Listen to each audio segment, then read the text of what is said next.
நான் வரும்போது என்னை தனியா விட்டுருக்கியா? ஐயா விஜயகாந்த் வரும்போது ஜெயலலிதா அம்மா, ஐயா கருணாநிதி 2 பேர் தான். நான் வரும்போது அவர் இருந்துட்டவள மக்கள் நல கூட்டணி. திருப்பி வந்த 19 எங்க அண்ணன் வந்து கமல் நின்றவள. என்னை சப்ஸ்டியூட்டா வச்சிருக்கான். நான் ஒரு துணை நடிகர் மாதிரியே நிறுத்திட்டான். போட்டியிட ஜெயலலிதா. இப்ப 21 வந்தா எங்க அண்ணன் கமல் தலைமையில் ஒரு கூட்டணி, ஐயா டிடிவி தலைமையில் ஒரு கூட்டணி.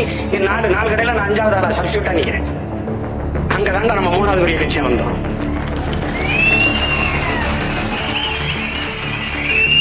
அதுக்கப்புறம் கூட்டணி பிரதமர் வேட்பாளரே நம்மகிட்ட இல்ல. இங்க ஐயா ஸ்டாலின் அவர்கள் கூட்டணி, ஐயா எடப்பாடி அவர் கூட்டணி, தம்பி அண்ணாமலை அவர் எல்லா கட்சிகளையும் சேர்த்து பிரதமர் வேட்பாளராக மோடியை நிறுத்தி ஐயா மோடி அவர்கள் பிரதமர்னு ஒரு அணி. 4வது நம்ம. இந்தியாவுக்கு நமக்கு எந்த சம்பந்தம் இல்லை. இந்தியா வாழ்றதுல ஆட்டத்திலே நம்ம இல்ல, கிரவுண்டுகளே நம்ம இல்ல, திடல்ல இல்ல. அது வேற நீ சின்னத்தை எடுத்துக்கிட்டு மைக்குன்னு ஒரு பைக்க கொடுத்தான். இந்த மைக்கும் இல்ல.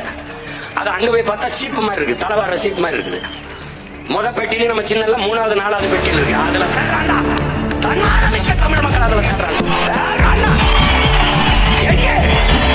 எங்கடா என் மகன் சீமானுடைய சின்னமங்களா மைக் எங்கடா? எத்தனாவது பெட்டியில எத்தனாவது ₹1 போட்டு கொடுக்கலடா. வேட்பாளர் நிறுத்துற எவன் மூஞ்சி எவனுக்கு தெரியாதா? நான் நிறுத்தின அந்த தெருவிலே நான் தெரியுமா தெரியாதா? தேடி போட்டாண்டா 36,50,000 வாக்கு போட்டு. என்னென்ன இடையூறு? என் மைக்கு பக்கத்துல இந்த விவசாயி சின்னத்தை வைப்பான்.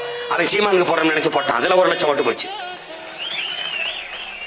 இதையெல்லாம் தாண்டி வெல்வதற்கு பேர் தாண்டா புரட்சி.